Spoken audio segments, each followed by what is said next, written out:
Guys, I'm sorry.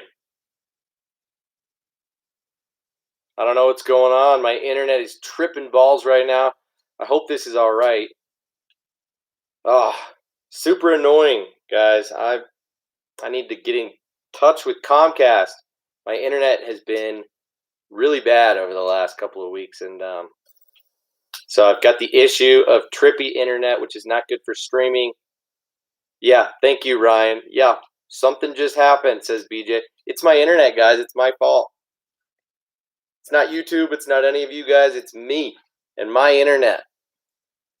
Super annoying. We've had this issue for the last couple of weeks, which is not very convenient considering the fact that we've been hopping on Zoom a lot to, video chat with family and friends and for business and other things like that. And our Wi-Fi has just been mediocre at best. So you guys let me know if at any point during this stream, if I am like cutting out, if you can't hear me very well, if my video starts getting trippy, just let me know in the comments, okay? Because believe me, it's just as annoying to me as it is to you guys, and I apologize for that. If I have to do the same thing and start a freaking part 3 tonight, I will, because we're going to hang out for the next, say, hour or so, okay? So let's get into it and talk about the content of the video that I made and posted earlier today, the unboxing for my discount tackle purchase for the month of April, and then we'll just segue that straight into the content of this month's giveaway for April, which is, yeah, man. Well, I'm not sure if everybody has had problems with internet or what, but mine definitely has. So we're going to talk about the unboxing. We're going to talk about the giveaway, give you guys a little bit of a preview before I post that video, hopefully tomorrow. Give you guys enough time to enter that giveaway. But also want to give you guys, an opportunity to enter multiple times if possible. But I'm not quite sure how to make that work here on YouTube. So still kind of thinking about it, but I've got all of the items for the giveaway ready. So boom, let's get into it. Not sure, did you guys see the video? Yeah, BJ. So let's talk about the Zoom soft plastics first. I picked up 2 packs of the Super Flukes. Nice, Ray. You made it early. 3 minutes in. Look at you, dude. So, just to update you, Ray, I'm going to just do a quick unboxing, just like the video I posted earlier today on YouTube. Show you guys what I purchased in this month's package from Discount Tackle. Got 2 packs of Zoom Super Flukes, one in the Sungill, which is this one, and one in the Lavender Shad, which is awesome. Check this color out. It puts off a almost similar flash as like an electric shad, but it's got this translucent top and pearl belly, and pretty sweet. Just a little bit more appropriate for clear water conditions, than a standard white Super Fluke would be. Got 2 packs of one of my favorite worms. This is the Zoom Magnum Finesse Worm. Okay. Told you guys about this worm maybe in the last stream when we were talking about Neko rigging and wacky rigging, that this is one of my favorite baits for those applications. So I think I even showed you guys one with an O-ring on it. I had it in the green pumpkin blue color, decided to get it in watermelon red and in black. So just double down on the bait, start throwing it in more colors,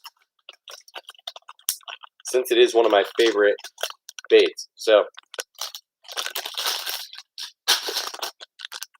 also got one pack of the Zoom Z3 Swamp Crawler in the sexy shad color. The Swamp Crawler, I showed you guys somewhat recently, I really like as a drop shot bait. It is a really limp, skinny worm. And what's cool about the standard Swamp Crawler is that it's a really underrated bait and really, really cost effective. It comes like 25 to a pack for like $3 or $4. It's absolutely insane. But Zoom has started doing these open pore colors.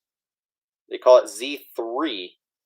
And this is a sexy shad pattern, as you can see. Translucent, blue with some flake on top, and almost like a chartreuse hue to the belly. Really nice color there. They come 10 to a pack, so they're pretty standard pricing, but Swamp Crawlers are awesome, especially on a drop shot.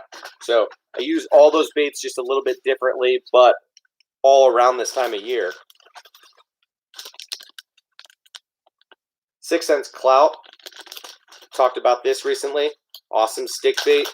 And I've got this in the Dark Water Bug color, and just gave away a pack of these to Ron recently in the Melon Dust color.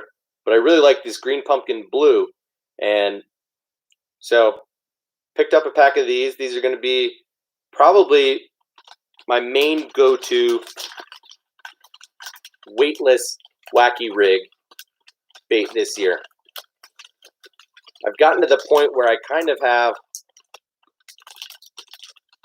unique baits for each type of application or rigging method within the application. So I'll throw this on a weightless wacky rig. I'll throw the Bass Pro Sticko also on that, or on a weightless Texas rig.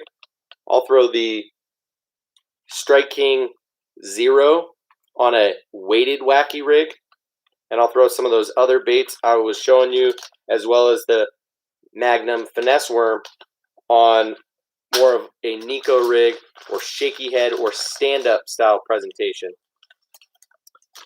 Ray, of course, you like 6th Sense. Haven't seen that comment come in yet, but you say, I love that Swamp Crawler, but keep forgetting to order them. Yeah, don't sleep on them. Also got some Yamamoto shad-shaped worms, just like those Swamp Crawlers. I showed you guys this bait when talking about drop shot baits recently. This is a flat top bait fish profile. I like to rig it upside down so the flat part is facing down. It just suspends and glides a little bit better. Sits where it is just a little bit more effectively, in my opinion.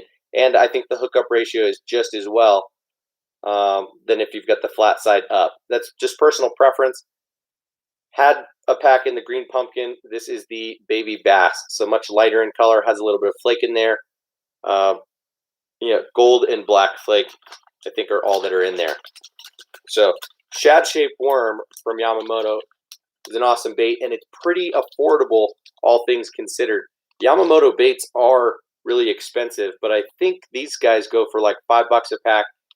And on Discount Tackle, they recently just got in a bunch of Yamamoto products, so all of those are 20% off. And I got this for like $4 for the pack. So now the Ragetail Magnum Menace Grub is an awesome bait.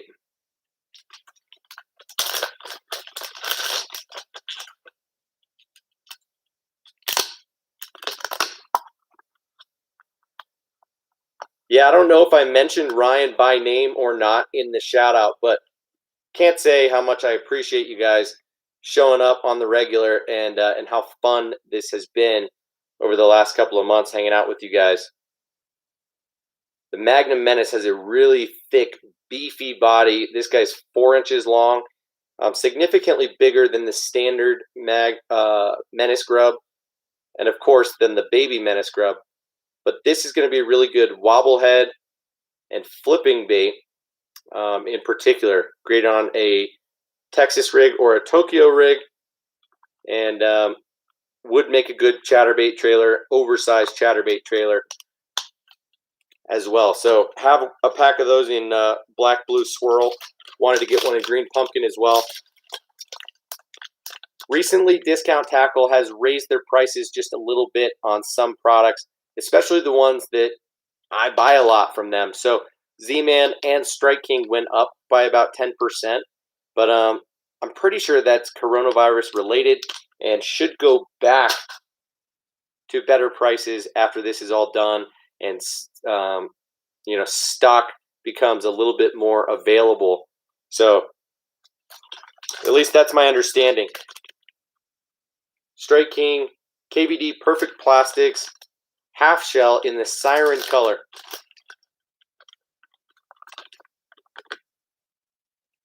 Whoop.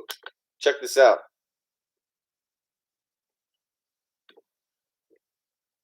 This bait, a lot of guys, before this bait was out, what they would do is take a beaver, like a Reaction Innovations sweet beaver, right?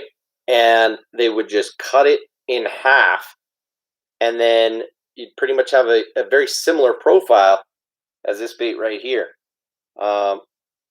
So Strike King put this out, and it is salted just right, and the fins are in, it's designed uniquely. I think Mark Zona and KVD designed this bait, and the siren color is one that I heard Mark Zona mention is absolutely deadly on bedfish, especially smallies. And I know a place where I can throw this bait, so I immediately went looking for it, saw it on Discount Tackle, standard price, so had to pick it up,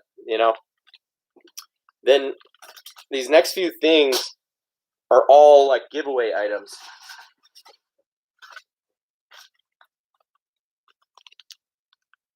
Got a couple packs of the Lifted Jigs Ned EWG, and I showed you guys how to rig this in the video I posted earlier today. I've talked about this head a number of times in the past.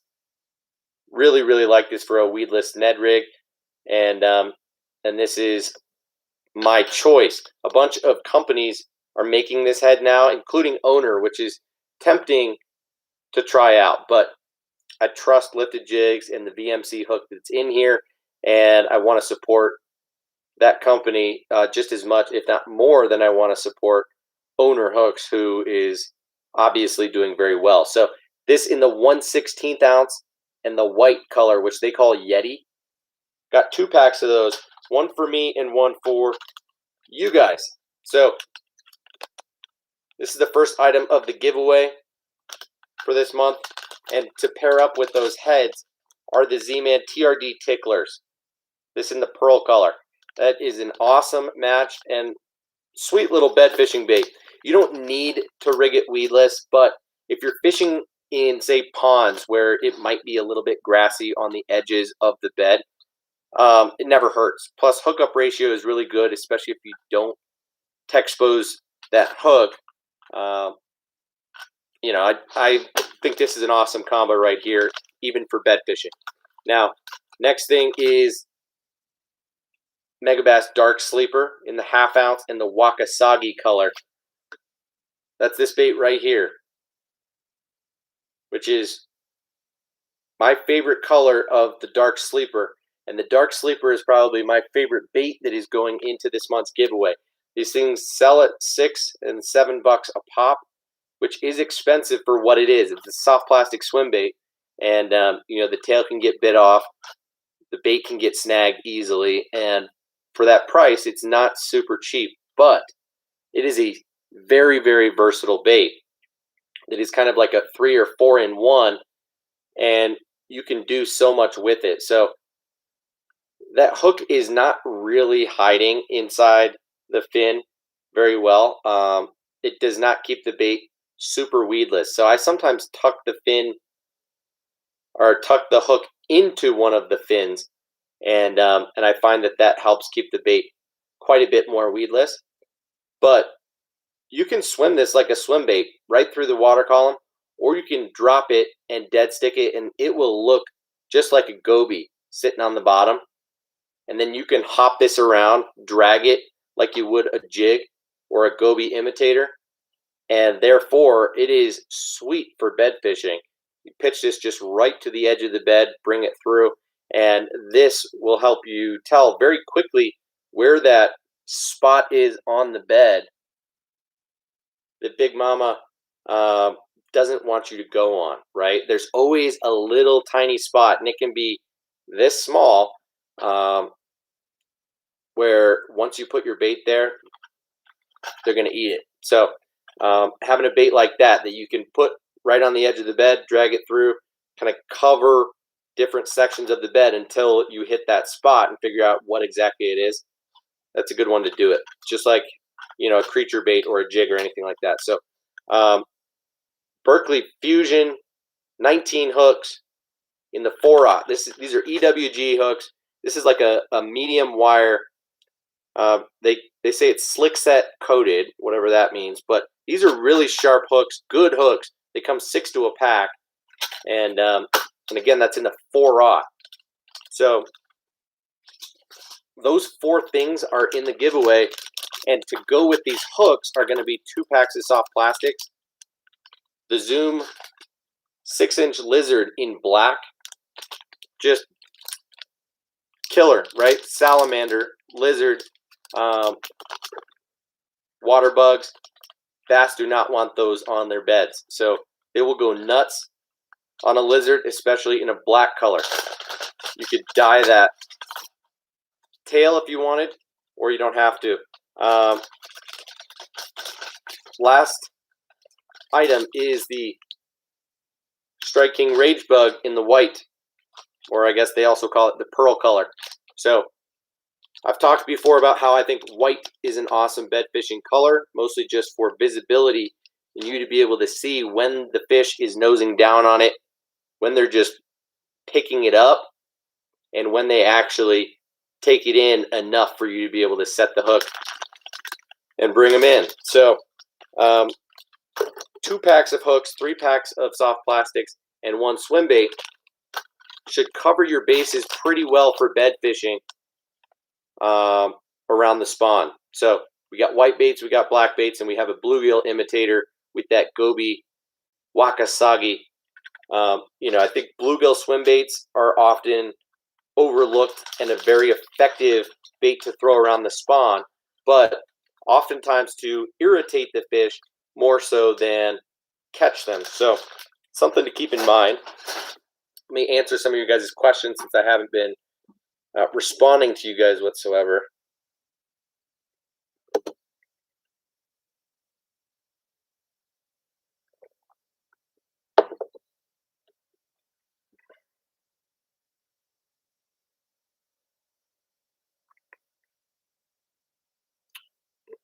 All right.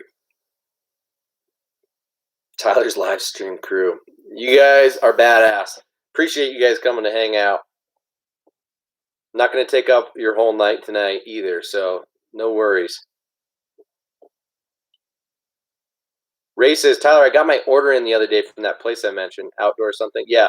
All right, let's talk about it, Ray. I did want to mention that after we address anything that you guys wanted to talk about in regards to those things that I just showed you. Ray says, oh, man, I have black half shells with blue on one side. Ooh, that sounds really good. Didn't know about them until, wait. Oh, you had them forever but didn't know where you got them. Interesting, man. Yeah, they're a sleeper drop shot bait, especially because of that flat bottom. Then, the KVD Dream Shot is also a very good selling drop shot bait made by the same company in the same colors, but just different profiles. I tend to like the half shell just a little bit better than the Dream Shot. Ryan says he likes the Fusion 19 hooks. Absolutely, man. And their swim bait heads. Interesting. I haven't seen their swim bait heads, but I'll check those out for sure. I know they make good treble hooks and good hooks just in general. Ray says he found his first bass of the year spawning near his dock not far from last year. Tried everything he had. Got it to nose down, but it wouldn't bite. My heart was pounding even still. Yeah, isn't that so fun, man? When you're just face to face with that bass. So the question is, did he see you or she? You know, oftentimes when it's early like that, it'll be the male.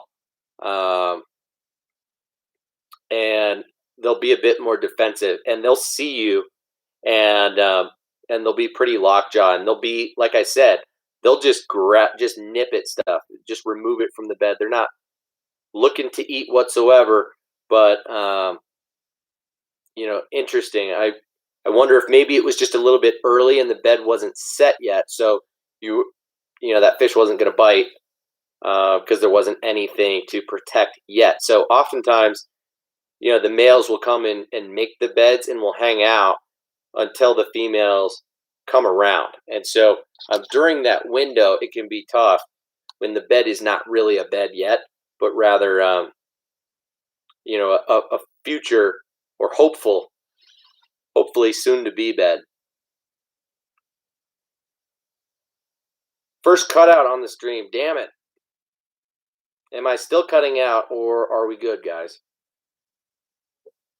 Ryan says, Tyler, have you tried the VMC treble hooks with the little willow blade on them? Yes, I have, Ryan. I've tried them a lot, and got some right here, bro.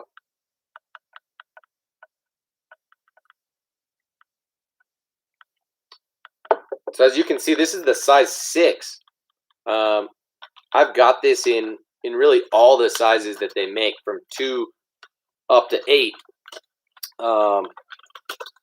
But this is an awesome little deal, and I've got it on a few different baits right now that I'm throwing.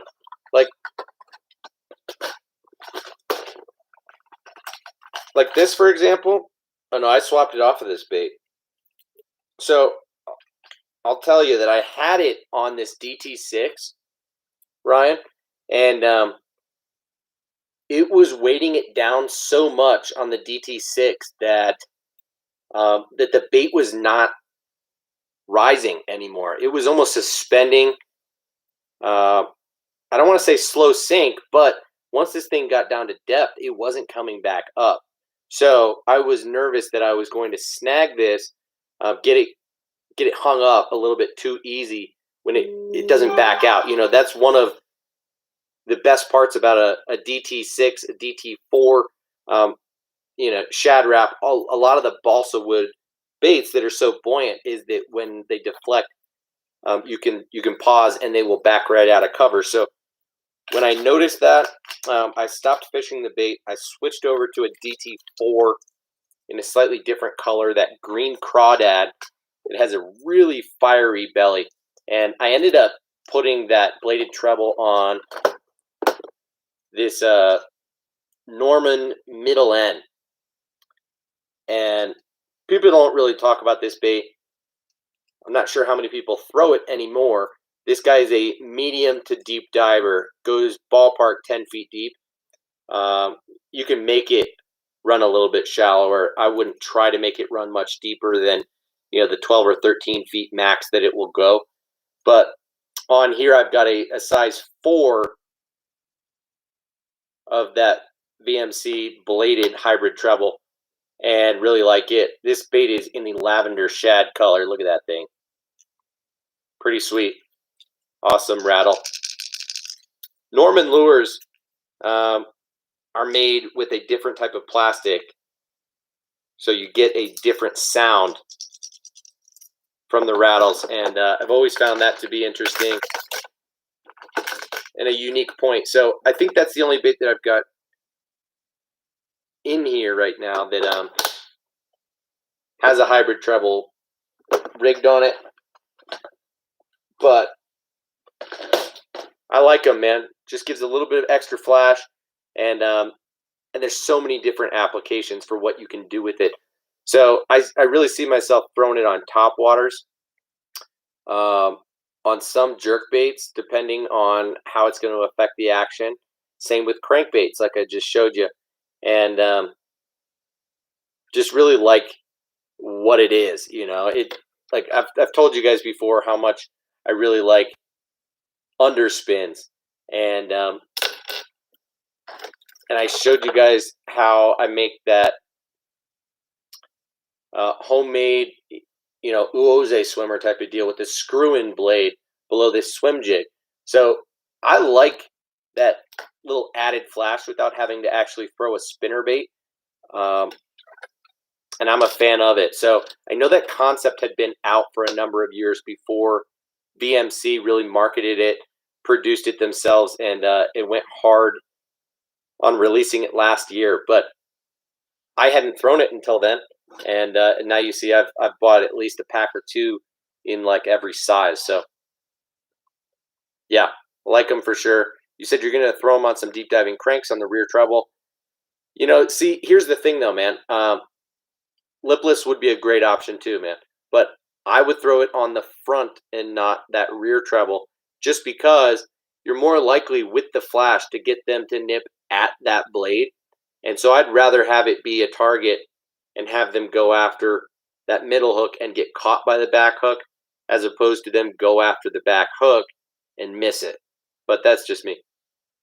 Ray says, yes, I actually think I hooked it 3 days ago. Hooked it and lost my first ever bass on a spinnerbait. Came off at the dock, but I threw it exactly where I seen the bass today. So maybe same one. Definitely could be the same one.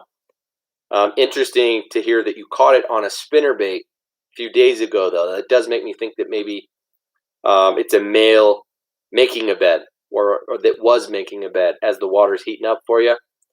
So he was hanging out and a bit more defensive. You were able to catch him on a moving bait coming through the bed. The further along that progresses, you're going to have to slow down and really put the bait on the nest. BJ says, hey, Tyler, are there any baits that you're intimidated to throw? That is a good question. Not really intimidated, no. I guess it's just a matter of believing in the baits and understanding their action. So certainly some very large swim baits and very large topwater baits are somewhat intimidating to me. I will say, while we're kind of on the topic, we're about to get to the topic of the website Ray recommended to me. I did just purchase 2 of the Savage Gear bats. So I've never thrown a crawler type of lure before, and quite honestly, I think it's a weird action, and something that I am a little bit intimidated to throw, just because I have zero experience with it and don't know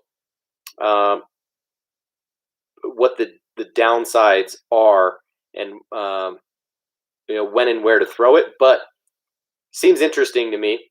A wounded bird or bat, struggling to get out of the water and away from potential predators. But that, I'm not super intimidated. It's just a matter of having the right equipment and developing confidence in the lure. And a lot of that comes from just knowledge and learning and hearing other people's experience too. Ray says, oh, FYI, it was a white and chartreuse tandem spinnerbait with a sexy shad color skinny dipper on it. Just experimenting. That's a good combo, dude, for sure. Want to try them for trolling for lake trout, way deep. The extra weight and flash should be awesome. Absolutely, Ryan. If you're trolling, if you're fishing deep, I think that the bladed hybrid treble should be a sweet little addition for you, and I would definitely throw it. Best luck on white and chartreuse for spinnerbaits and chatterbaits. Same here for spinnerbaits. Throw white or white and chartreuse the vast majority of the time. Brian Waterman, what is going on, man? How are you doing tonight? Good to see you. Thank you for joining us. Hope all is going well. Happy Friday night to you. Ray says, Ryan, I've never had luck with them all my life, so this was extra exciting. Still working on chatterbaits. Love throwing them. Haven't caught it yet. Yeah, no worries, man. Yeah, there's something about chatterbaits that are super satisfying to throw, just because you can feel the vibration and kind of get a much better connection between you and the bait and understanding where it is, what it's up to. I feel like I've got a lot more control when fishing a chatterbait, and it's interesting when you feel you're getting caught up on grass versus a bite, and I find that I just pay a little bit closer attention when I'm fishing a chatterbait than a lot of other presentations, but that's just me. All right, BJ, Brian, Ray, all just chit chatting. Cool, guys.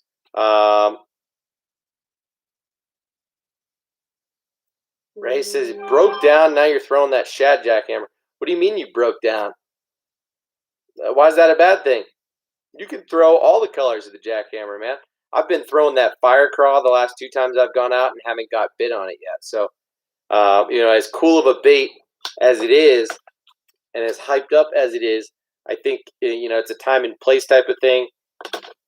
I went out in not ideal conditions, so that factors in for sure. But that combo that I rigged up for you guys last week with this bait and the Kitech Crazy Flapper in the Delta Craw that matches up so perfect. This one right here. Pulled that one out of the pack and rigged it on the back of that jackhammer. And I really like it as a trailer, quite honestly.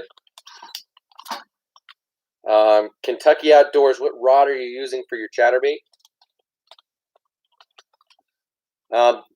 This year I'm throwing a Lew's 7.3 medium heavy moderate action. Yeah, medium heavy moderate, and it's called their Crankback. It's the Mach 2 combo, that bright green one. It's got a nice, decent backbone, but it's got a pretty slow tip to it. So I really like that, and it's long enough to where I can really bomb lures out there, even at 3/8 of an ounce, which is my my preferred weight for chatterbait. So I prefer just a slightly longer rod and something that's going to bend more. Last year I was throwing on more of a standard medium heavy fast action and like a 7-footer, and I've found just so far in the half a dozen times that I've been out throwing chatterbaits this year that I like this setup quite a bit better. So what about you, man? What do you throw your chatterbaits on? Ray says I'm using the Lew's cranking rod. What up, dude? Yep. Don't want to lose it because of all the wood from the storm, remember? Yep, sure do. Don't have my boat back, and got it from a friend. Cough, cough. Brian says, just got my Daiwa Fuego CT, paid $80 for it. Right on, man. It's a great deal. Must say, not all that impressed with it. Oh, it's not as smooth as you thought it would be. Interesting, man. The Fuego CT, huh? Well, feels like it needs oil right out of the box. Kind of sad. That is sad, man. Well,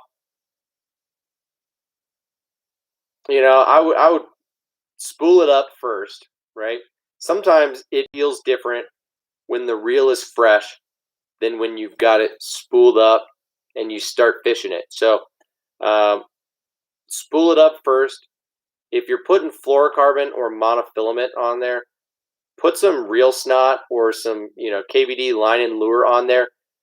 Condition your line, and then when you're tuning your reel, dude, I would back everything off quite a bit and see if that helps. Your spool tension knob is going to make a difference. If you've got that backed off quite a bit, the reel might feel smoother. So hopefully that changes over time and you don't regret that purchase. I don't have that reel myself. For Daiwa, I've really only got 2 of their bait casters, and they're both Tatulas. I've got the Tatula 200 TWS for my swim bait setup, for my lighter swim bait setup, and then I've got the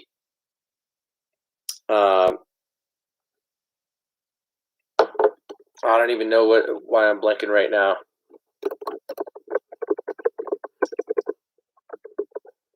The Tatula SV, the old model. Use that for my shallow cranking. Great combo you put together on that chatterbait. Yeah, so far so good, man. I'm really pretty happy with it. BJ says, I'm still trying to get a great bait caster. You'll help me out last live stream. Should I go with a new bait caster or look for a good used one? That's a great question, actually. Although from what I've heard and seen, I think resale value stays pretty high. So I would get a new reel instead of a used one, just on the off chance that something's wrong with it. They hold their value pretty well. You're not going to be able to get it at a deep discount most of the time. So I would look at a new one, and you said in the $100 price point, right? So if you're only spending $100, like you wouldn't be able to get the Daiwa Tatula SV, which is a $200 reel, for $100 used. It's just not going to happen. So, oh, whatever, Ray, I did not. Brian says his Lose Tournament MB is a lot better than that Daiwa Fuego CT. Yeah, well, it is. I mean, retail price is a lot higher on the Tournament MB, isn't it? At least I think so. And there's something about Lose reels that feel super smooth straight out of the box. I will say that. Like almost loose. like smooth to the point of being loose. Bordering on plasticky as well. So yeah, BJ said, yep, on the $100 price point. I was saying Shimano SLX, the standard, not the XT. The XT I think is $129. It maybe has a deeper spool and a slightly different braking system. But the standard SLX that's $99, I have one, and I really like it. So far, so good, man. I've got it in the like 6.3 or 6.6 to 1, and it casts unbelievably. It is really smooth. It's lightweight. I like it a lot. I've got it paired up on an old Shimano X-Age rod. So that used to retail for $100 as well. And for a $200 combo, I really, really like it. I got that rod on clearance just as they were stopping making them. Got it for like $60. So that's a really lightweight combo that I quite like, and throwing for spinner baits this year. Lightweight Texas rigs, things like that. So Ray says, how much is it to ship a reel? A lot cheaper than shipping a rod. I think shipping a rod is pricey, right? 20, 30, maybe more than that. But shipping a reel, it's all weight related, right? The reel isn't going to take up a whole lot of room, so you can fit it in an envelope that's pretty typical, but the weight is going to be somewhat substantial. But like I had a package that I sent to Ron, and since it was over a pound, I think it cost me $12 or something like that. So I think you could probably ship a reel for somewhere in the ballpark of $10 to $20.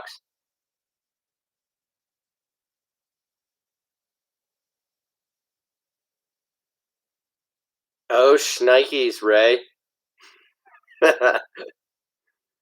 You said you broke your monthly budget and bought a flashy swimmer and $68 worth of Strike King plastics from that site, all because of you. All right, man, we're going to talk about this right now because that is funny. Is it good for somebody like me that have never thrown one? Yeah, man, it is. And we can talk about it once you get it, just about dialing in your bait caster and upping the brake settings and the spool tension as well, just so that your odds of backlashing go down. But I would not worry about getting a DC reel or something that's going to prevent backlashing as your first reel. I would just go with either that SLX or a standard Lew's, like a LFS speed spool that's $99. Those are pretty awesome. So Kentucky Outdoors, is the SLX rod decent? I haven't tried it yet. So I've felt one in my hands, and I have gotten a feel for the action. And yeah, they seem actually really good. So I think they're pretty much just like the new and improved version of what was that X-Age. Their $99 rod. It just is, for some reason, I think we're in a day and age where people want to have matchy, and it gets to the point where to have a rod and reel combo is something that people really dig. So I think Shimano thought having an SLX rod line would just be smart business, but I don't really know that for sure. You said you saw a combo online with the rod and reel for $130. Buy it. Buy it for sure. And send us the link, dude. Where did you find that? That makes me curious. If I saw that, I would get it. $130 for sure.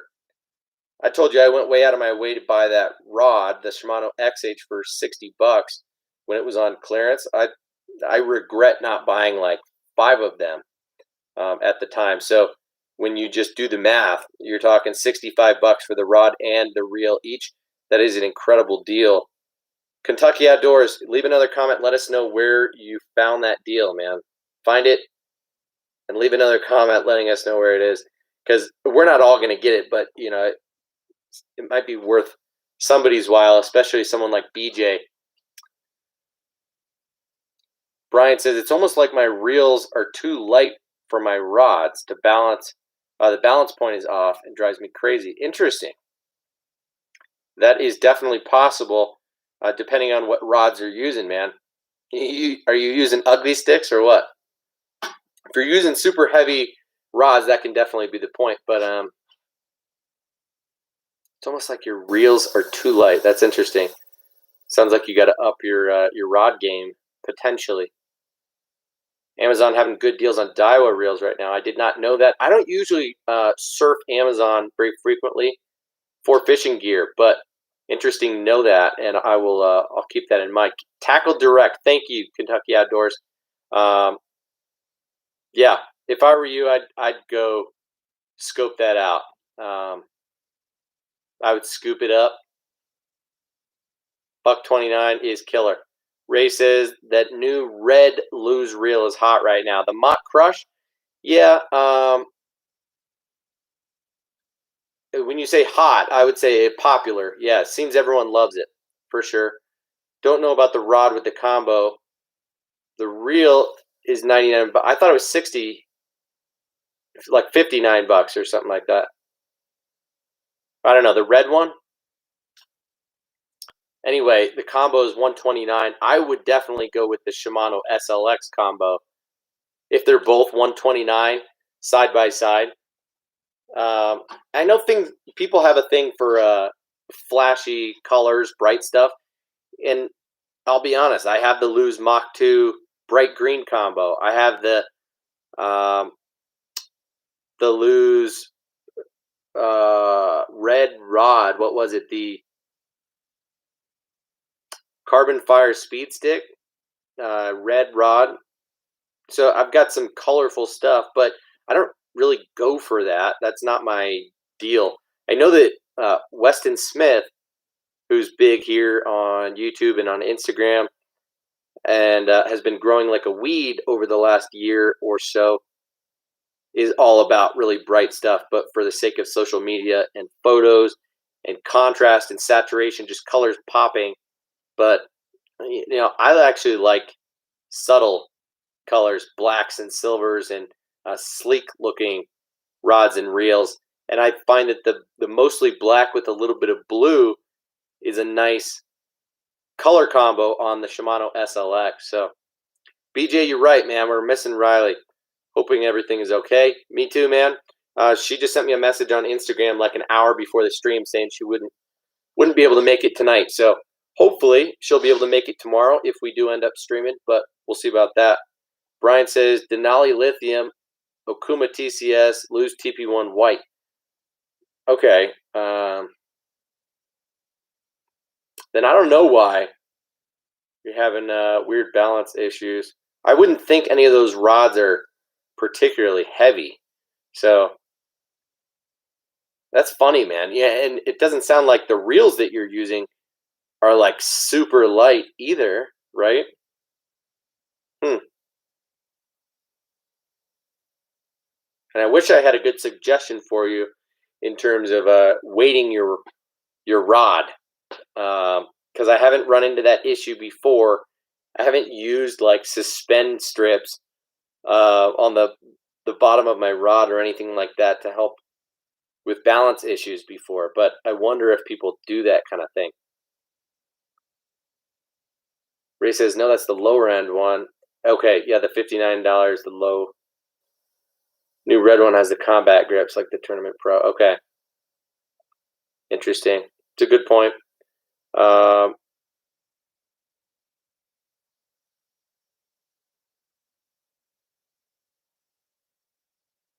Interesting, Ray. So you like bright colors more than sleek stuff when it comes to colors on fishing rods and reels? You say sounds like that JM Signature series would work good. Yeah. Yeah, Johnny Morris stuff is legit for sure. I think the Daiwa Tatula Elite is one of the better looking rods, says Kentucky Outdoors. Yeah, that thing looks pretty slick. And I would have gotten one if Discount Tackle was carrying them, but they weren't. And so when I was in the market for a couple of rods after Black Friday, Black Friday I got my Dobyns Fury swim bait rod, and then this spring I got a couple of rods off of Discount Tackle because I get a little bit of an extra discount when buying from them, and picked up a couple of Lew's and one Daiwa, and ended up just getting the Tatula rod. They're light crankbait series rod, not the Tatula Elite rod. So look pretty sweet though, and it's the only Daiwa rod that I own, but so far very impressed with it.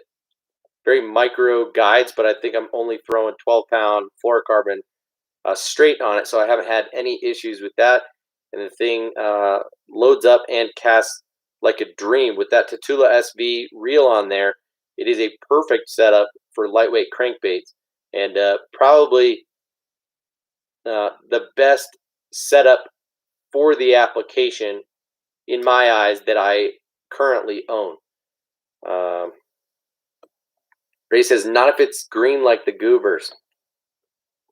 Yeah, so maybe not that Mach 2 Crush.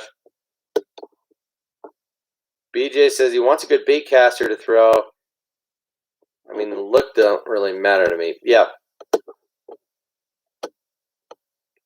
I stand by what I said.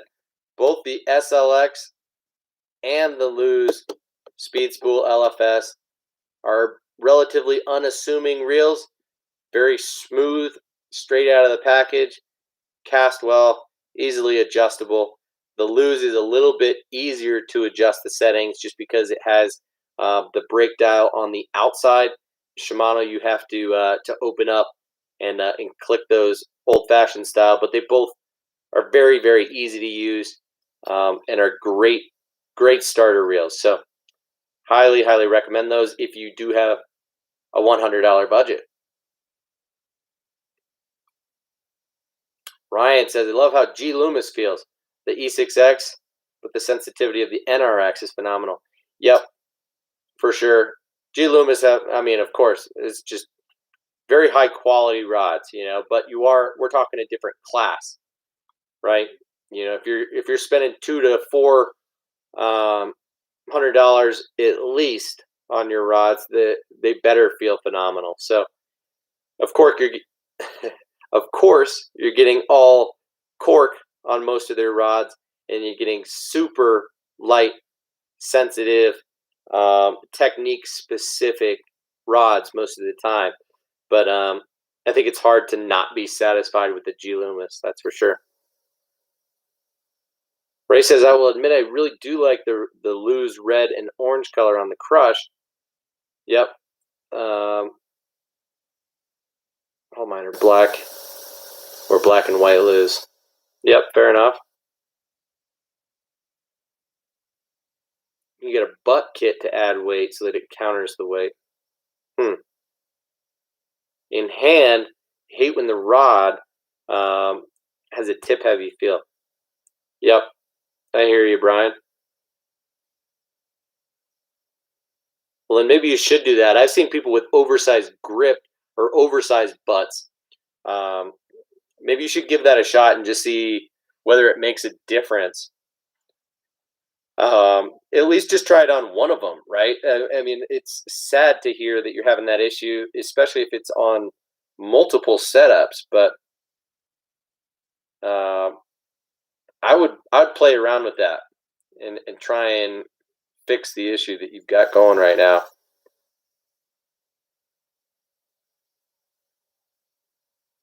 Yeah, Lew's Speed Spool, great reel, absolutely. SLX or Lew's, can't go wrong. Yak Angler 419, what's up, dude? Hope you're doing well tonight. Thanks for joining in on the chat. Don't know how long you've been in here. There's 10 people in here right now, just 4 thumbs up. I know this is our part 2, but if you wouldn't mind doing me a little quick favor and hitting that thumbs up button, do that real quick. Yak Angler says, do you like the Fury swim bait rod? I have 3 Furies and was planning on getting it. Extra heavy, 8 feet. So no, I have the 795 swim bait, which is a medium heavy. It's just 1 power less than the 806. And so the 795, I think, is rated for lures 1 to 5 ounces. And the 806 is a little bit heavier, 2 or 3 to like 8 ounces, something like that. And so the 795 is more up my alley just because I throw medium-sized swim baits. I'm not really throwing the Magnum super heavy baits yet. Most of the swim baits that I'm throwing are in that 1 to 3 ounce range. And I find that 795 really does load up pretty well. Like its sweet spot is somewhere in the 2 to 3 ounce range. So I like the 795 for what I use it for. But if I were throwing heavier swim baits, I would get that 806.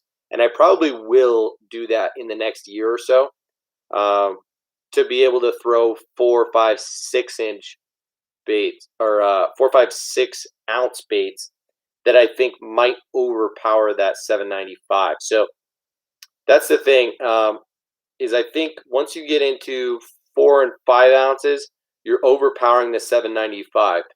But if you're only in the 2 or 3 ounce range, you might be a little bit light for the 806. So just my 2 cents. I think some people would disagree with me and say you can throw lighter baits on the 806 just fine, and that you should get that. But I'm pretty satisfied with the 795, and would prefer something that's going to load up just a little bit better and keep a fish pinned as I'm bringing them in. So again, just my 2 cents.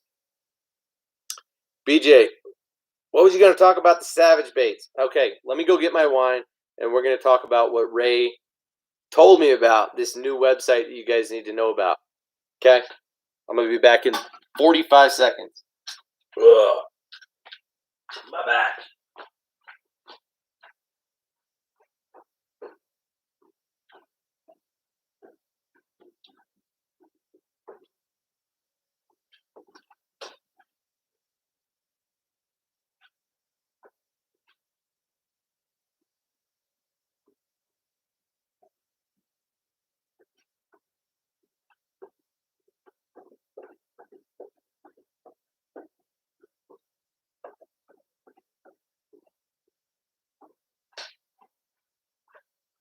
Okay.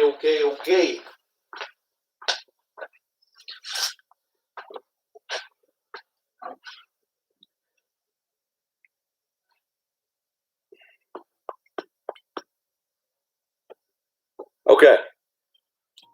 We're back. By the way, BJ, this is a Barrel 24 Pinot Noir from 2013. This is from California.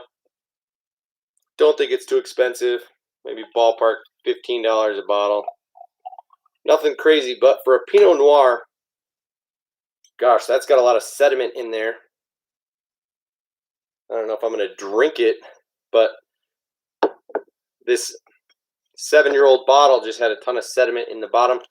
For a Pinot Noir, look at how dark, how reddish purple this wine is. Much darker than a standard Pinot Noir. And it drinks like a pretty deep, red blend, or more full-bodied red than a standard Pinot Noir. So, okay. Now, guys, get your pens and papers ready. Get your new tabs open on your computers, because Ray sent me an email like a week ago, right as I had told you guys that I had all these different carts filled up on 6 Cents and at Bass Pro and at Tackle Warehouse and at Carl's Bait and Tackle. Literally, I was on the verge of spending a couple $100 at a variety of places. And luckily, I dilly-dallied just a little bit. Didn't end up buying really any of those in time before then Ray sent me a message and said, have you ever heard of Outdoor Pro Shop? So, guys, Outdoor Pro Shop is the name of the website. It's .com, and I think they used to exist, and monsterfishingtackle.com used to exist, and I'm pretty sure Outdoor Pro Shop bought Monster Fishing Tackle. They've kind of come together, or it's hard to tell what exactly it is, but this website is killer. And I don't know that I knew about it before Ray brought it to my attention, but since he told me, and I think still right now, they've got 20% off all Strike King baits, and their prices are listed almost incorrectly. So check this out. Go on outdoorproshop.com right now. Search Strike King, and stuff pops up right away. And notice, well, maybe I'll search Rage Tail, because that's my deal more than Strike King in general. But okay, so just for example, the Rage Tail Structure Bug, they price it at $5. Normally it's, I think, $5.50. 20% off. It's $3.99 for a pack of Rage Bugs. Same deal with the Rage Toads, the Rage Chunks, the Menace Grubs, Those are all $4 a pack right now. The Rage Ned products, those are still, I think, $6.99 on Tackle Warehouse. Okay, I'm almost sure. Yep, still $6.99, and yet Outdoor Pro Shop is listing them for $4.99 and then discounting them to $3.99. So I'm not joking. The Strike King Rage Ned Bug and Rage Ned Cutter Worm are on sale for $3.99 a pack on Outdoor Pro Shop. Anywhere else, you can get them for $6.99. That's about it. You can get them maybe just a little bit cheaper on Discount Tackle, but not by much, guys. So you got to check out this website. Some absolutely killer deals on Strike King products. And then also, I'm going to go ahead and plug in Savage Gear. And oh my goodness, these deals are still here, guys. So I almost feel a little bit bad telling you guys, because these deals are going to be too good to pass up, and you guys are going to buy some of these. So go ahead and plug in Savage Gear. It's going to pull up 13 results. Savage Gear 3D Bluegill that we just talked about half an hour ago or whenever starts at $15, on sale for $5 right now. So that is almost 70% off. The Rat $20 bait going for $8. The Bat, like I mentioned, $20 and $25 bait depending on the size of the lure that you get, on sale for $4. That's why I got two of them. I got one in the 4-inch, which sells for $20, and one in the 5-inch, which sells for $25, and I got them each for $4. The 3D Line Through Trout, which is a segmented bait. It's a 3-piece soft plastic lure, line through, and awesome bait. Sells for $18, on sale for $8. So I got one of those. The Smash Tail that they make, which is essentially the Whopper Plopper, they make it in 3 different sizes. You know, a small 3.75 inch, which is like a 90 size, retails for $12, selling it for $5. They have a 5.25 inch size, which is closer to that 130 size. Sells for $16.99. Right now it's $6.99. I got one of those in the perch color. And their larger size, 6.75 inches, that's a 170 size. That's gigantic. Sells for $20, on sale right now for $9, $8.99. So there's a couple other things. I'm not going to mention them right now. Not because I'm hiding anything, but just because I wasn't interested. But incredible deals on OutdoorProShop.com. Those are the two main things, with the Strike King soft plastic baits, and they've got great deals on the hard baits too. But Strike King and Savage Gear, those deals are just ridiculous right now. So I'll tell you in just 1 second what it is that I got. I ended up purchasing a little bit more than I wanted, but wasn't crazy.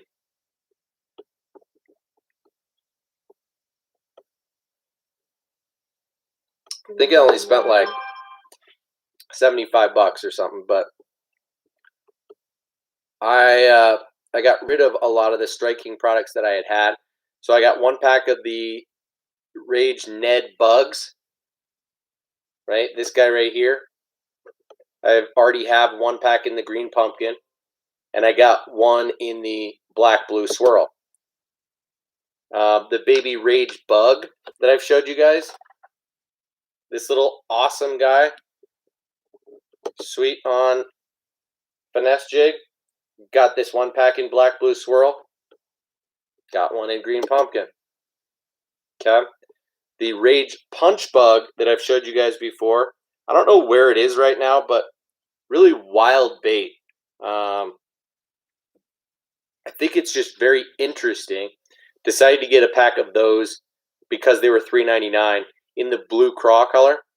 I have one pack of those somewhere in the summer craw color, and I like the bait, but really only for flipping, pitching, punching. It's a very fat, thick bait, moves a lot of water. Got a pack of the new Rage Swimmer swim baits in the large 5.75-inch size. The bait is not new, but the size is. So I've told you guys before that the 5.7, that 5.8-inch Keitech is my favorite size. Rainbow Shad is my favorite color, but this bait is awesome. It's not so much bigger than the 4.8, but it is quite a bit smaller than the 6.8, and so I throw it in the same place that I would normally throw a 4.8 quite a bit.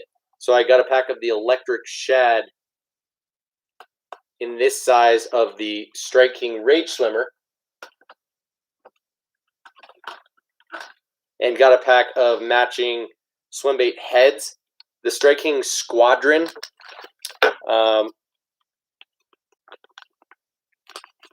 This is one of my favorite swim bait heads to throw. Very unassuming lead head swim bait here, or swim bait head. I've got this in a lot of different sizes, but what I don't have it in is the 3/4 ounce and 5/0 size. So got a pack of those. They were like $2 for the pack. So pretty wicked deal there. And ended up scooping a pack of Strike King Coffee tubes, which are my favorite tubes to throw. But I think I only have these in 1 or 2 colors right now. So the coffee tube is just one of 3 or 4 different tubes that I throw. And I think it is what I've had the most success on and what I enjoy throwing the most. It is predictable, it's durable, it's very well made. And I like this color called the Natural Goby. It's green pumpkin on top and kind of like a pearlish belly. And so I picked up a pack of straight green pumpkin tubes of the coffee tubes and some Strike King tour grade tube jig heads in the 1/4 ounce. And I think that's all I got from Strike King. So I had like twice that much stuff in my cart initially. Plenty to fill up a cart. But then I saw those Savage Gear deals and couldn't help it. So I got one of the 8-inch line through trouts in the Ghost Trout color. Almost got 2 of those. And then I got 2 of the 3D bluegills at $5 each in the Slow Sink. One in light gill, one in dark gill. And then 2 of the bats, like I said. I got the middle size, the 4-inch in the brown color and the 5-inch in the black color. Or they call it gray. And then, like I told you, I got the Smash Tail, the Whopper Plopper in the yellow perch color. So all those things added up to less than $60, $59. I mean, 13 items, and I saved like over 50% on that order. So super jacked about it. I haven't received it in the mail yet. I will have it in a few days.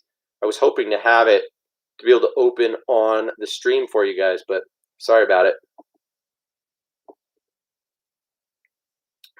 So yeah, just like BJ said, we should all be thanking Ray very, very much for pointing us in the direction of some wicked deals. there's a good chance that I'm going to sign up. Looks like Monster Fishing Tackle / Outdoor Pro Shop has an affiliate program.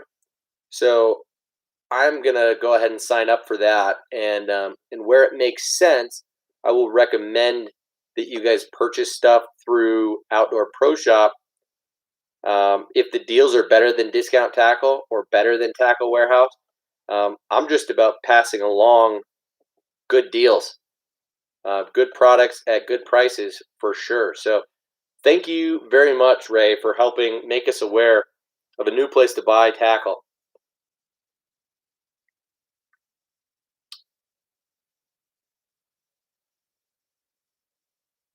Love that little jig. What jig did I show you? I've got a couple little jigs here that I like a lot. This one is the Strike King Bitsy Bug. Really cheap. These things sell for like $2 a pop. I throw them in the 3/16 size the most.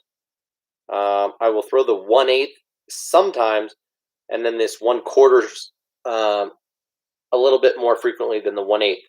So yeah, awesome little combo there. The other one that's a little bit newer to me is the Z-Man Cross Eyes Power Finesse jig. Get a little bit bigger, heavier wire hook on this jig, and I've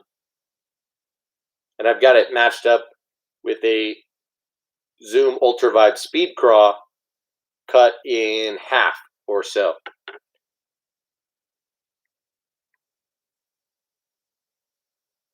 BJ says, well, he got off topic, but I remember he said you told him about a great deal.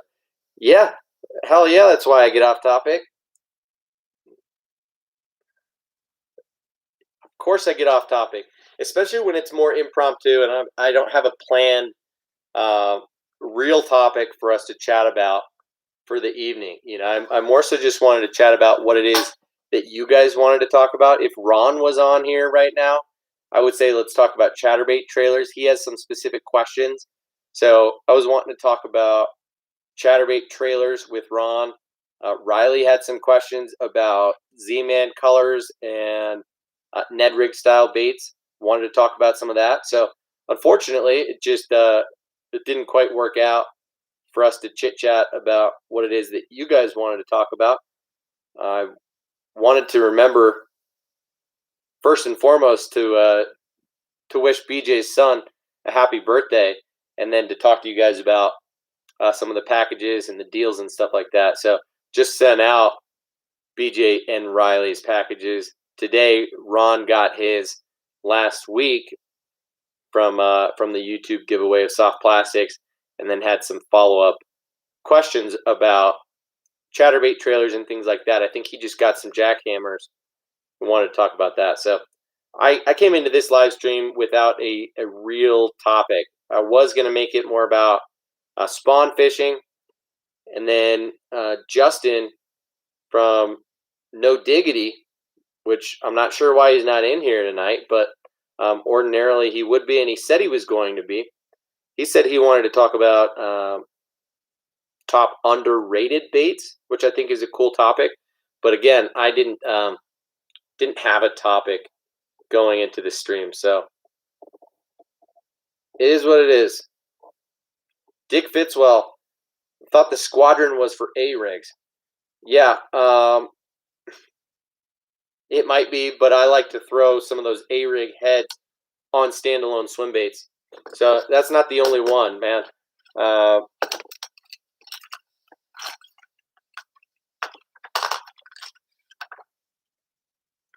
So the Squadron head and the VMC Boxer head jig are both great little swim bait heads, and they can have multiple uses too. So I actually, let's see here. I took a Squadron head and I shoved it up into the head of a tube, and you get just a little bit fatter of a head, a little bit more of a real goby profile with there. and it works just great. You get a little bit heavier wire hook there, and I like it rigged like this quite a lot. So there are different uses for the squadron head, not just on the A rig, man. But you're right. I think it's possible that it was created for that reason.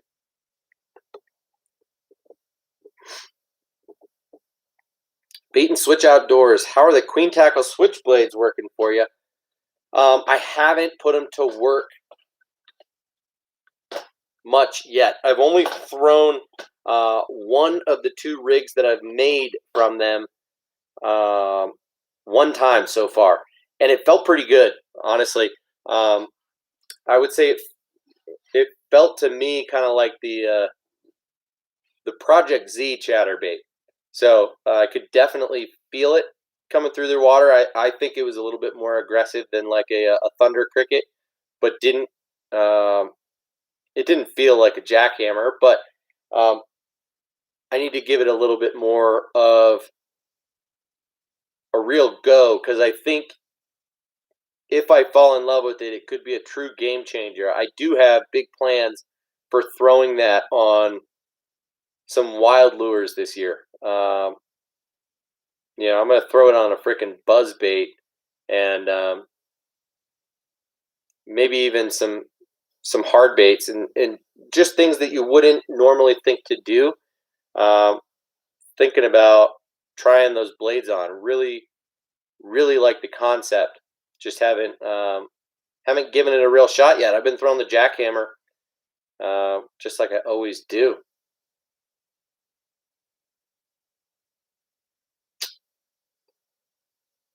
Brian says, never use Savage Gear stuff. Well, worth a shot, man.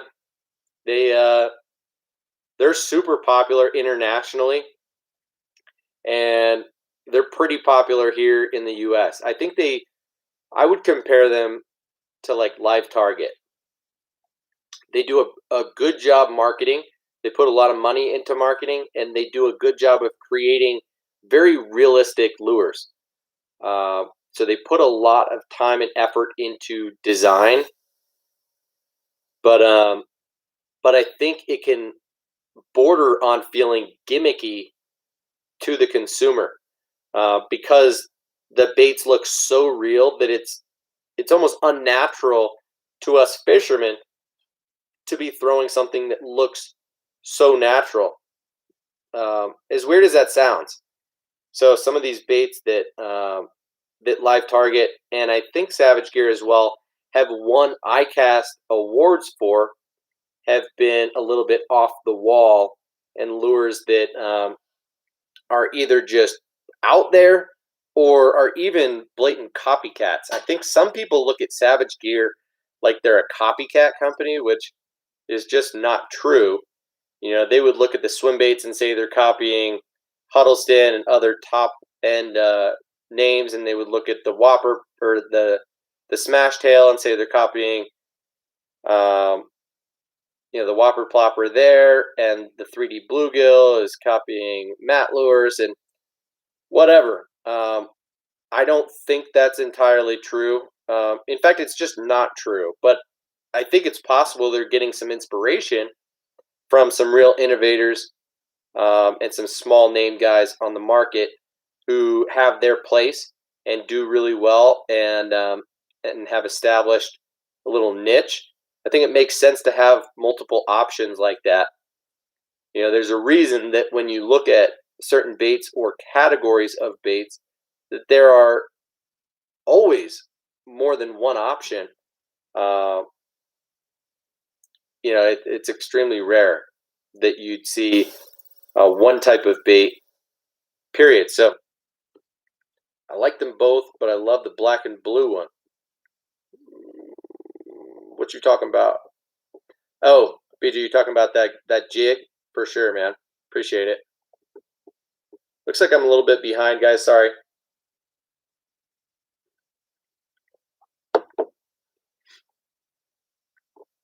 All right.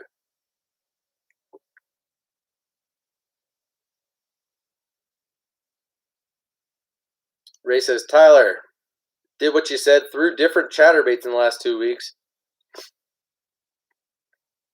OF for one day, then an elite for a whole week, followed by the jackhammer all this week. Interesting, Ray. What did you think about him? Jackhammer is lights out on feeling and overall awesomeness, in my opinion. Yeah, I totally agree, Ray. Um, it thumps harder. You can feel it so much stronger through your rod. Um, it looks better coming through the water, and when you look at the bait and the details on it, and you know the quality of the components in it, your confidence just goes through the roof. Uh, and it's just a matter of time till you start smashing some fish where you live on that jackhammer. So just stay patient, Ray. BJ says, but heck, just catching your live stream made my day. Thanks again for giving my son a birthday shout out. And happy birthday to your daughter, too. Hey, appreciate it, BJ. No problem. People don't need to keep chiming in and wishing her a happy 2-year-old birthday. Not a big deal. Yeah, there's a good chance that she'll catch a fish this year, man. And my 4-year-old definitely will.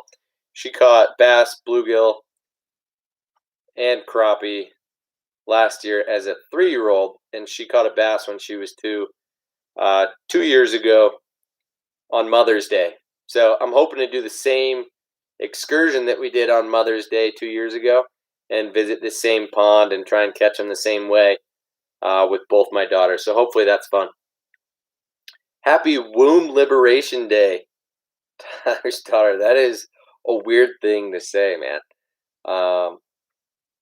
That makes me think. One of my buddies just had a baby, his first baby, the other day, which is freaky, having a baby during the whole coronavirus thing. But she also had complications and is still bedridden some 2 or 3 days later, which is super sad. But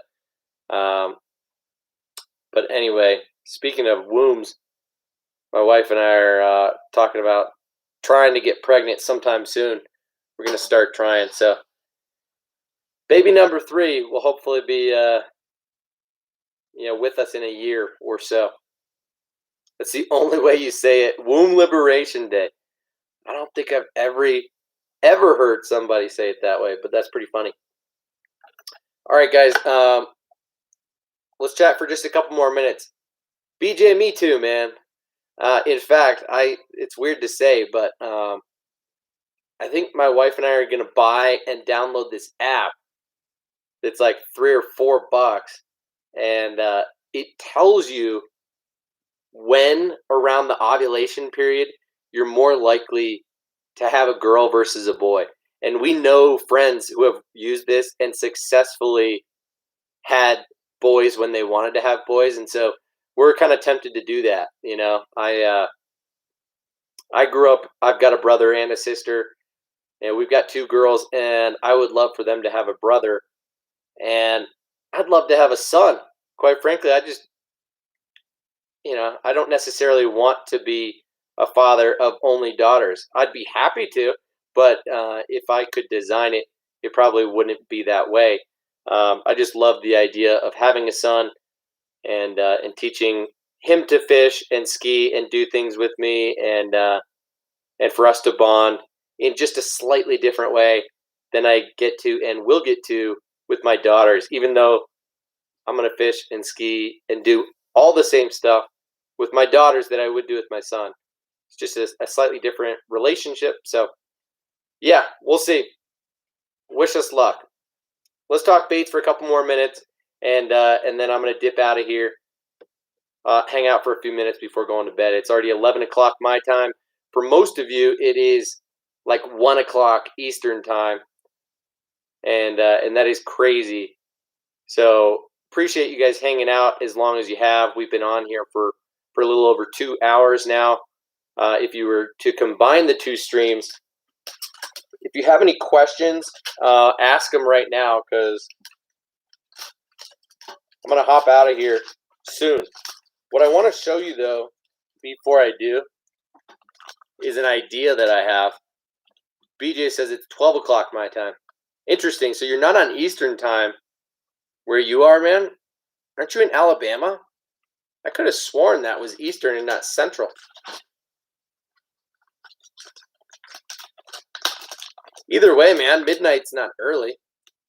Dick Fitzwell, I need a decent crankbait rod. Got any input?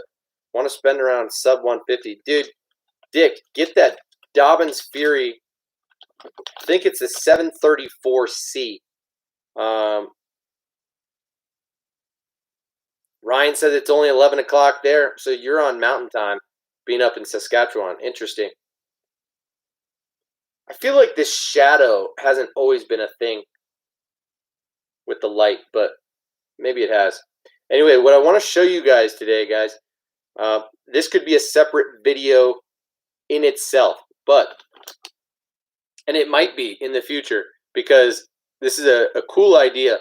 The 6 Sense Ned Fry is a 4.6-inch worm, right? This is an awesome flat bottom, rounded top, buoyant worm that they call the Ned Fry, and therefore technically designed for the Ned rig. But if you put a Ned rig hook on here, just watch how borderline ridiculous this looks.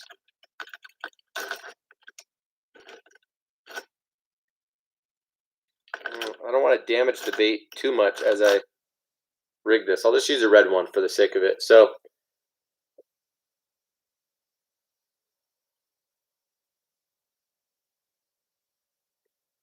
take a look at this. I didn't rig it perfectly, but what I wanted to show you is just that you're only, the hook is going to here.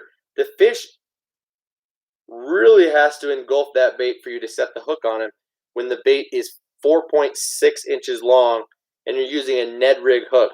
Ned rig hooks are made with a size 1, sometimes slightly larger hooks, but not much larger than that. So you'd really have to step it up to something like the Z-Man Power Finesse Shrooms,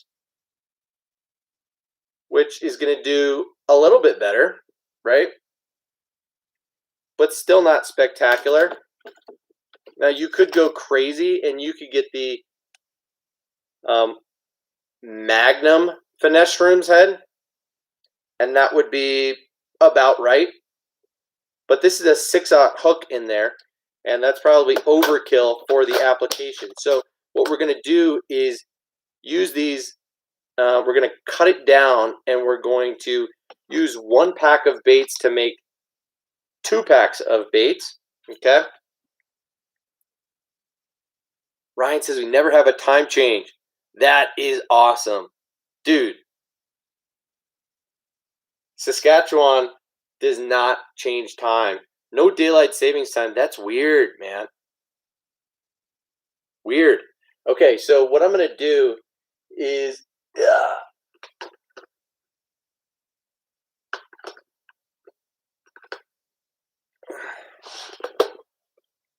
So I'm just going to grab a little Ned rig bait. This is the Strike King Ned Ocho. And I'm going to measure roughly where this is a good Ned rig bait. And then if I had scissors within reach, I would do this.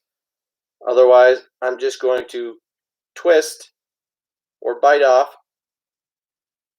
And here, 4.6 inches just became,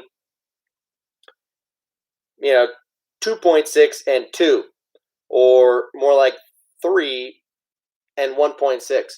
And so what we're going to do then is rig up this smaller guy on a Ned rig head. And what you come up with is this guy. That's a perfect Ned rig bait. Again, buoyant soft plastic in this guy, so that is going to do a pretty good job of standing up. You could also throw this on a drop shot and it would be a sweet little bait. So you're going to cut these up to about this 2.5, pushing 3 inches. I think 2 3/4 would be perfect. 2.6 would be perfect, because then that would leave you with 2 inches left over. Okay, and then what you're going to do is take your leftovers, and we're going to blend them together. Okay, so take a little Mend It. You might be able to just use standard super glue. I'm not sure, but what we're going to do is put the Mend It on the inside tip of the worm.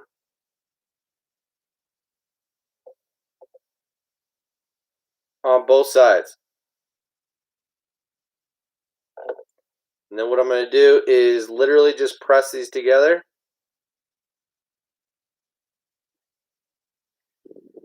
Blow on it for a few seconds. I put even a little bit too much on here, so it's running, which is why I flipped it over. And Mend It bonds pretty quick. Not extremely fast, but pretty quick. So in a matter of a few minutes, this thing will be ready for me to show you just how strong it is. But essentially, what we get out of this other bait, yeah, something like that, Ray. I'm blowing kisses. And I know it's 107 your time, dude. 109 now. It's getting to be late. But look at this bait, guys. This right here is a very unassuming, almost 4-inch straight worm. This is like a French fry style bait. Very basic. Awesome on a wacky rig. Awesome on a drop shot. You could throw this on a shaky head if you wanted to, even though it doesn't have a tapered tail. But this new 4-inch bait created from the 2 leftover ends of the Ned fry is something that you can totally fish. You don't have to throw away those leftovers. So use the 4.6-inch Ned fry to cut them down and make 10 Ned rig baits, and then you're going to take your 10 leftover ends and you're going to make 5 French fry style stick baits. So out of your 10 baits, you just got 15 baits, and pretty sweet deal. So anyway, that was something that I thought to do just because I wanted to fish the Ned fry on a Ned rig, but just knew immediately that a standard Ned rig hook, a size 1 hook, was going to be much too small for a 4.6-inch bait. So I right away started thinking about using this bait on a Nico rig, on a shaky head, like I said, on a lightweight Texas rig. And I think while those could work, I'd still prefer all of those Ned rig or those Z-Man Elastec baits that I showed you earlier. So I think there's a time and a place for a Ned rig bait that has a standard Ned profile, but just a little bit different consistency to the plastic. So some are going to stand up better than others. Some are going to move as you hop it and let it glide through the water. Some are going to move differently than others. The action is just going to be different. You know, those robo worms and the Googan rattling nets, those things sink quickly, right? They're not buoyant at all. They've got lots of salt in them. But it just is what it is. I think there's a place for dead action, lay on the bottom Ned rig baits versus stand-up Ned rig baits.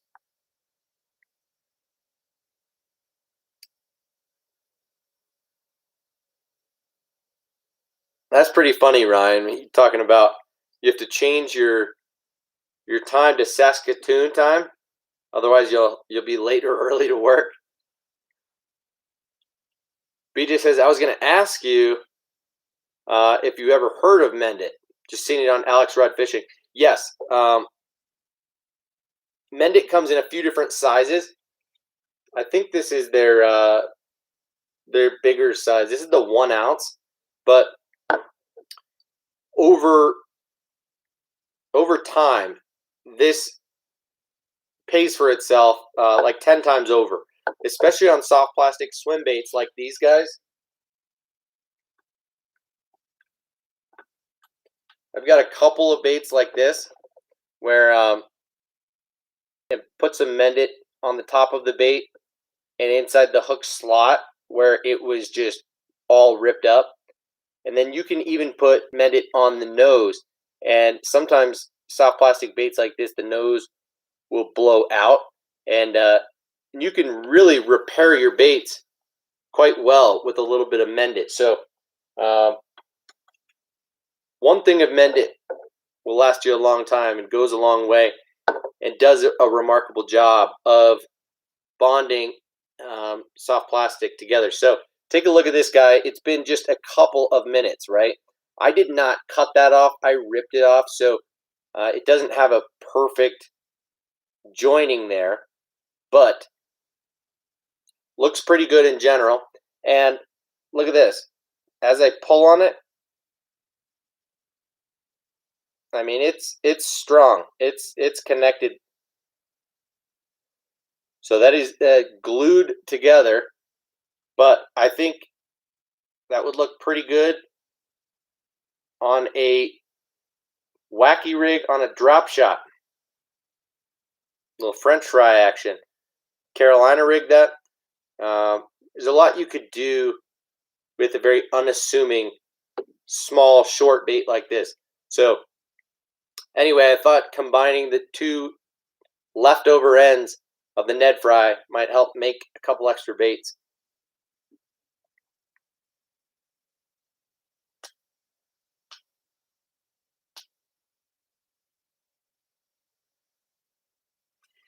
Ryan says, Tyler, have you ever tied the 5-inch?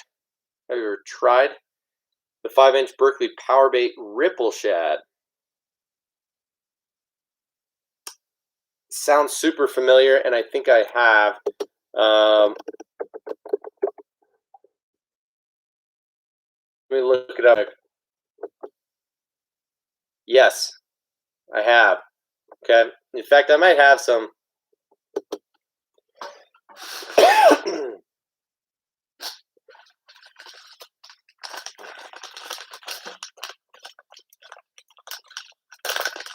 All right, Ryan, here it is. This is the 4-inch, not the 5. But it's in the sexy shad color. This is in like a purple color. There was a time where I kind of liked this bait. I'll admit I do not like this bait very much. It is hard to rig right because the plastic is so tough. It is very hard to rig this bait right. And then once you pierce the plastic with a hook, it still damages like a standard soft plastic would. So if you re-rig this a number of times, you're going to mess it up, and you're going to ruin the bait. So that plus, look at just these sitting in the pack. The tail of this guy is all goofed up, and they just come loose in the pack. So I don't like that. I think the action on them is okay, but look at this. Very stiff tail. That thing stands straight up, and it has a tight and subtle action on it. I think it's very whatever.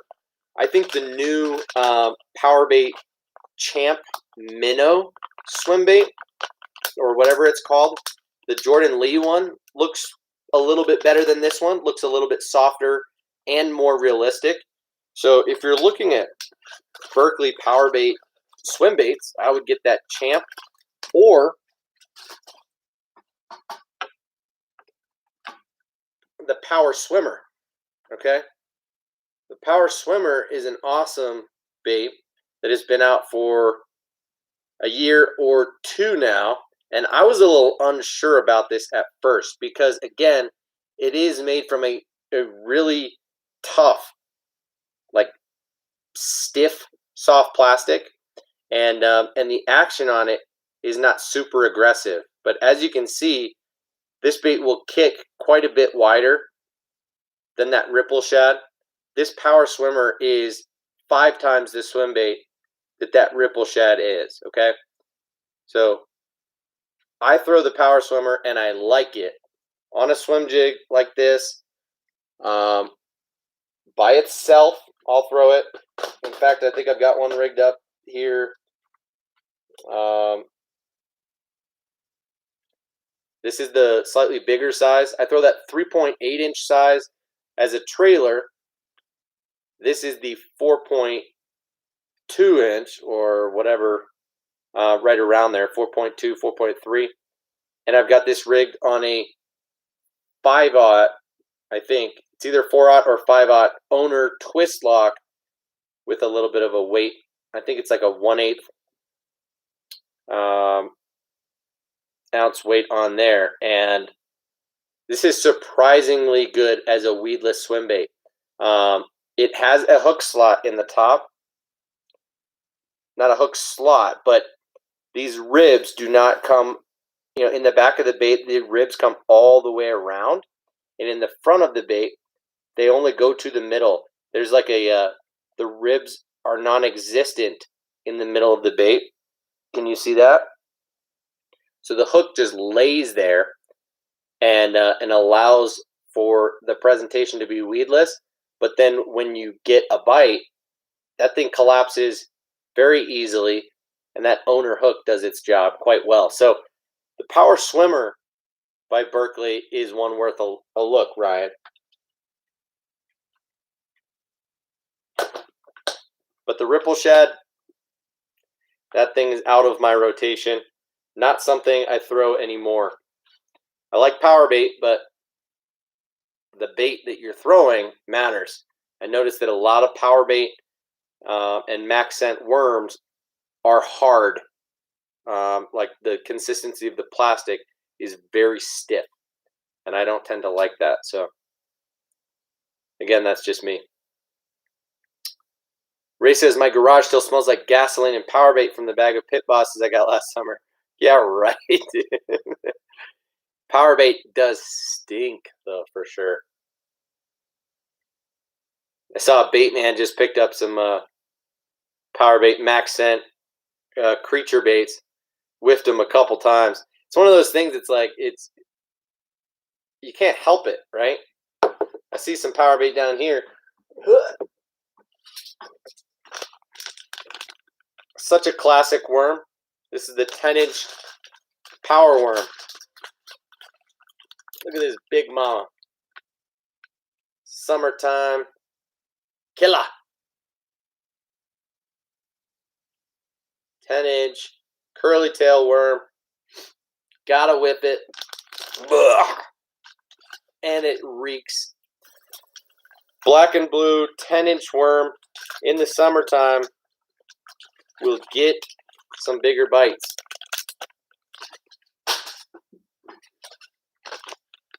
These power bait water bugs are a new drop shot bait that I'm really looking forward to throwing.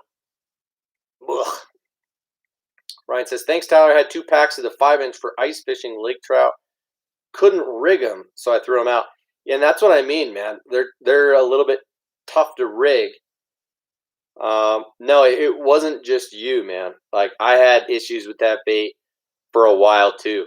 The shape of the bait makes it strange for a jig head to butt up against there. And when you thread it in, you end up ripping the head of the bait more than necessary. It's just not designed extremely well. So, anyway, guys, a couple more minutes and I'm dipping out of here, okay? Really, really love hanging out with you guys, and I am hoping to be on here tomorrow night as well. So, if that looks like it's gonna be the case, I will try to be a bit more focused and specific about the topic that we're supposed to address. And if you guys have questions and want to get off topic, then great. But I'll try to have more of a specific topic to talk about tomorrow night. Kind of like I just showed you guys about doctoring up that Ned fry and making your own extra baits out of the extras. I'm working on a little topwater bait, trying to make a soft plastic version of the Jackal Binksy. The Jackal Binksy is a very weird popper profile bait that has an underspin blade and a prop blade on the back. It has the 2 treble hooks, but an underspin blade and a prop blade on the back. Very strange popper, and I'm looking to make the same thing out of this Z-Man Pop Shads, which is a soft plastic popper made of Elastec, made to be thrown on an EWG hook in thicker cover and in grass where you wouldn't be able to throw an ordinary popper. Still looking to modify this bait and create kind of a soft plastic Binksy, if you will, just to save a little bit of money and use some of the stuff that I have. You know, the Binksy I think is a $15 popper and is a very weird bait. Like, I don't even know if I believe in it, but the idea of being able to make my own and see if it works, and if it does, awesome. Spread the word, make some more. If it doesn't, take it apart, scrap it, and use the bait for its normal intended purpose. So what I'm going to do, the ingredients of this experiment are the 5-inch Z-Man Pop Shads.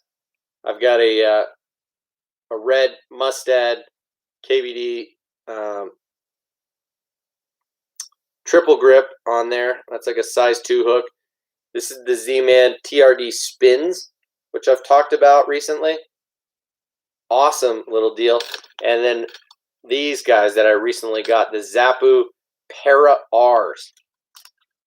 I didn't know about these until recently, but the Para R will screw in and create a spy bait action on whatever bait that you apply it to. So I thought this idea was really cool, especially in this day and age where spy baits and the Megabass Okashira Screwhead and other things like that are really taking off as more of a subtle finesse presentation. Notice that Jackal Binksy. So going to screw in this blade onto the back of this popper. So what I'll do is chop off part of the tail and screw in this Para R, and I will be almost there. Just kind of need to figure out how to add a harness and a second treble hook, if that's what I want to do, or just leave the 1 treble hook and call it good. So who knows? Anyway, let's wrap this up, guys. BJ says, hey, maybe you could do like a make your own baits out of other baits. That would be a pretty cool deal for sure, man. Heck, I think Ryan and Ray are the only ones left, but that's cool. That's probably true. No big deal. I don't care who's in here right now, quite honestly. I appreciate any of you guys hanging out. Ray says, seemed like an extra long week without him. Talking to you guys. No show, Miss Riley. For real. All the more reason why we ought to hop on tomorrow night, right, guys? Ryan, an unboxing video and a live stream same day. It's like Christmas. You guys are funny and fun, and I like hanging out. So thank you guys so much for doing so. Hanging out. Let's plan on tomorrow night. Okay, roughly same time. I will be here, whether or not you guys are. Hopefully, Riley, Ron, Will Perriman, Justin, some of these other guys who are maybe more normally here might have an opportunity to hop on. So I will try to make a more classic notification about that, as well as post the giveaway video tomorrow. So maybe you'll have Christmas part 2 tomorrow, another little double video action. So BJ, Ryan, Ray, guys, really appreciate your time hanging out. Wait, same time as, yes, it would be the same too. There were 2 tonight, but no, man, we're talking 8:30-ish Mountain Time, 9:30 Central, 10:30 Eastern. So BJ, 9:30, Ray, 10:30. Okay, Ryan, 8:30. Love that we're all on different time. Super fun hanging out with you guys. I know we didn't talk about a lot that was very specific, but a lot of times that's just kind of what we do, and it's super fun time. So put it on your calendar. See you guys tomorrow. You have a great night. Get some good sleep. Have a fun day tomorrow with your family or fishing or whatever you plan to do. We'll talk about that first thing in the stream tomorrow night. So cheers. Hope you're well. Thanks for hanging out. See you soon, guys.